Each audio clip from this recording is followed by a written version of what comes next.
Springtime often brings the beauty of blooming flowers, warmer weather, of course, a lot of rain, and for a lot of people, it also brings allergies, sneezing, itchy eyes, congestion. Tiffany Payton joins us live from Colony to tell us how this spring season may impact your allergies or even make them worse. Tiffany, good evening.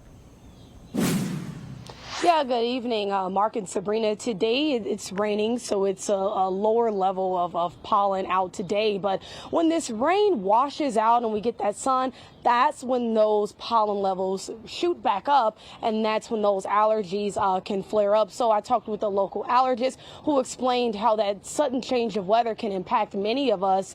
Dr. Scott Oser told me today that, again, it's a typically low pollen day, but when it's dreary and wet and we get that warm sunshine, he says that's when we need to be very mindful of seasonal allergies. He says people are becoming more allergic to airborne irritants like pollen. Allergy symptoms are more severe nowadays, and allergy seasons are lasting longer than ever. Osher has noticed an uptick in seasonal allergies right within the capital region. He said within the last few weeks, he's seen people come in and out of his office. He says symptoms may continue without improvement for weeks or even months. Take a listen.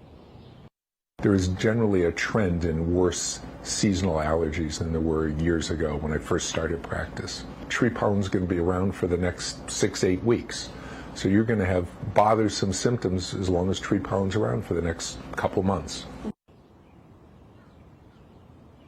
Now, Osher went on to say that seasonal allergies are typical, right? Many of us, millions of Americans experience seasonal allergies. I know I am guilty of this. I typically only take my allergy medicine when they flare up.